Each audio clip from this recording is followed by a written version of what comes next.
మొదట postal ballot ఓట్లు లెక్కించగా అనంతరం ఈవీఎంల ఓట్లను ప్రారంభించారు. ఓట్ల లెక్కింపు నేపథ్యంలో ఎలాంటి అవాంఛనీయ ఘటనలు చోటు చేసుకోకుండా కౌంటింగ్ కేంద్రాల వద్ద భారీ భద్రతను ఏర్పాటు చేశారు. ప్రతి నియోజకవర్గానికి ఒకరు చొప్పున ఎన్నికల కమిషన్ 288 మంది అబ్జర్వర్లను నియమించింది.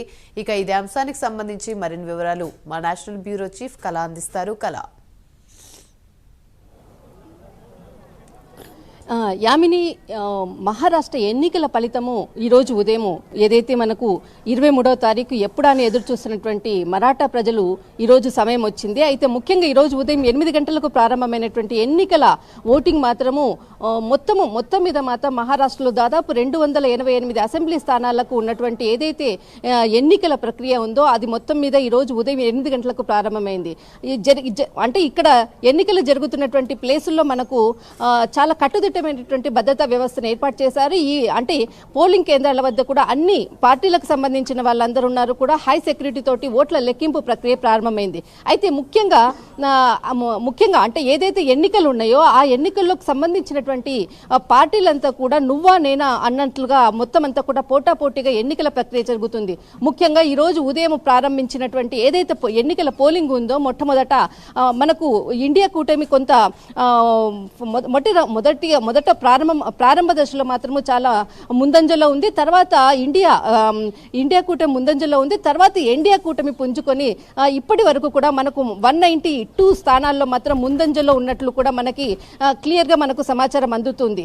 దాదాపు కాంగ్రెస్ 82 స్థానాల్లో ముందంజలో ఉంది. మొత్తం మీద మాత్రం అన్ని స్థానాల్లో ఇప్పటి వరకు కూడా 192 ప్లేస్ లో మాత్రము అసెంబ్లీ స్థానాల్లో మాత్రము ముందంజలో ఉన్నట్లు కూడా సమాచారం అందుతుంది. అయితే ముఖ్యంగా నవంబర్ 26వ తారీఖున ఏదైతే అసెంబ్లీకి సంబంధించినటువంటి అంటే నవంబర్ 26న మరాఠాకు సంబంధించినటువంటి అసెంబ్లీ రద్దు కావడం అన్నది అంటే నవంబర్ 26తో పూర్తి కానుంది. అంటే ఇంతకన్నా ముందుగానే అసెంబ్లీ ప్రభుత్వాన్ని ఏర్పాటు చేయాల్సినది ఖచ్చితంగా రాజ్యాంగబద్ధమైనటువంటి ఒక అంశము. అయితే ముఖ్యంగా ఈ రోజు 23వ తారీఖు దాదాపు ఈ రోజు ఏదైతే మనకు ఒక ప్రభుత్వానికి ఏర్పడే దిశగా ముందంజలో అంటే అన్ని అసెంబ్లీ స్థానాలు ఒకే వైపు అంటే ఎన్డీఏ కూటమైనా లేదా ఇండియా కూటమైనా కానీ ఏ ప్రభుత్వమైనా కానీ అసెంబ్లీ స్థానాలు ముందంజలో ఉండి ప్రభుత్వానికి కూడా ఏర్పాటు చేసే దిశగా కేవలం 48 గంటలు మాత్రమే ఉంది.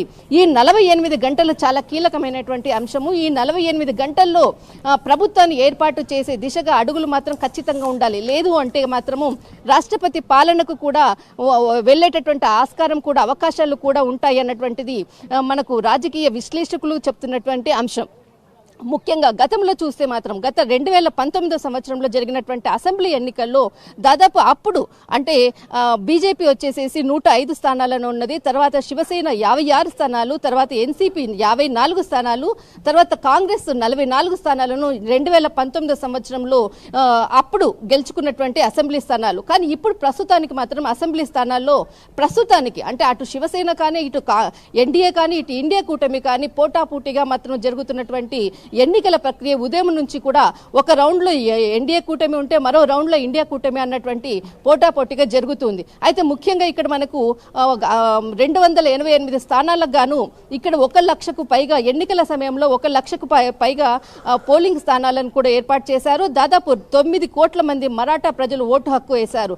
4,000కు పైగా అంటే 4,136 మంది అభ్యర్థులు తన అభ్యర్థుల యొక్క భవితవ్యాన్ని దాదాపు 9 కోట్ల మరాఠా ప్రజలు ఈ రోజు నిర్ణయించబోతున్నారు. కొద్ది గంటల్లో ఎవరు ప్రభుత్వాన్ని ఏర్పాటు చేస్తారన్న అంశం మాత్రం ఇక్కడ చాలా కీలకమైనటువంటి అంశం. అందరూ కూడా ఎంతో ఉత్కంఠతో ఎదురు చూస్తున్నారు. ఒకవైపు 2,050 మంది అభ్యర్థులు, అన్ని పార్టీల్లో కలిసినటువంటి అభ్యర్థులు 2,050 మంది అభ్యర్థులు, 2,080 మంది మాత్రము ఇక్కడ ఇండిపెండెంట్ అభ్యర్థులు అన్నది చాలా కీలకము. ఇండిపెండెంట్ అభ్యర్థులు అటు ఇండియా కూటమి కానీ ఎన్డీఏ కూటమి కానీ రెండు పార్టీలకు సంబంధించిన వాళ్ళల్లో ఏ ప్రభుత్వాన్ని ఏర్పాటు చేసినా స్వతంత్ర అభ్యర్థులు మాత్రం చాలా కీలకమైనటువంటి దిశగా అడుగులు వేస్తారు. ఖచ్చితంగా నువ్వా నేనా అన్నంత పోటాపోటీగా జరుగుతున్నటువంటి అంశం. ముఖ్యంగా ఎన్నికల ఫలితాలు అన్నది ముఖ్యము. ఈ ఫలితాలు అంటే ఏ పార్టీ ముందంజలో ఉందనేది మాత్రము వెయిట్ చేయాలి. ఆమెని రైట్, థ్యాంక్ యూ కల్.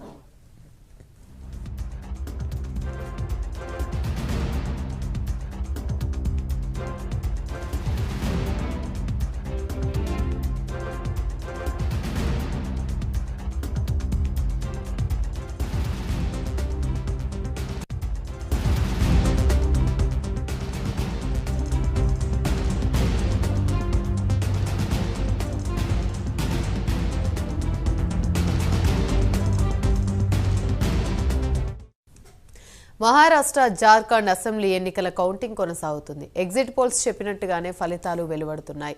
మహారాష్ట్రలో బీజేపీ సారథ్యంలోని మహాయుతి కూటమి గెలుపు దిశగా దూసుకుపోతుంది. స్పష్టమైన మెజారిటీ సాధించడం ఖాయంగా కనిపిస్తోంది. మహావికాస్ అఘాడీకి షాక్ తప్పలేదు. కపోస్టల్ బ్యాలెట్ ఓట్లనుచ్చే మహాయుతి హవా ప్రారంభమైంది. ఏక్నాథ్ షిండే, దేవేంద్ర ఫడ్నవీస్, అజిత్ పవార్ లీడ్లో కొనసాగుతున్నారు.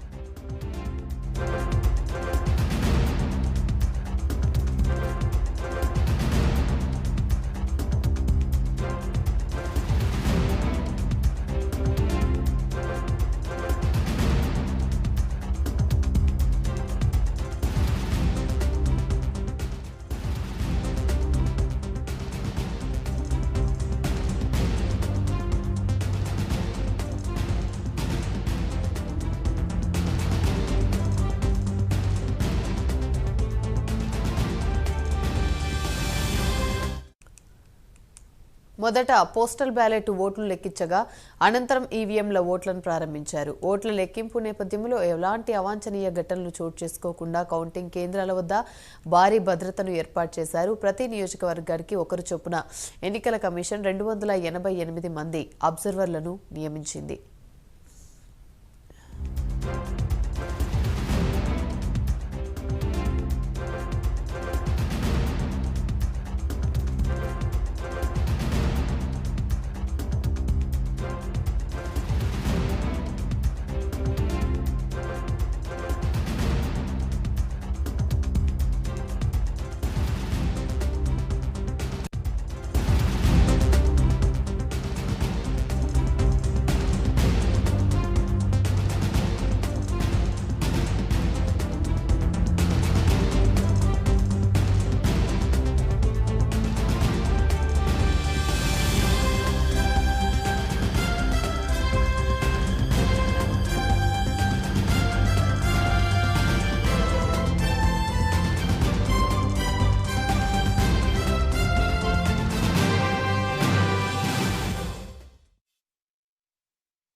మహారాష్ట్ర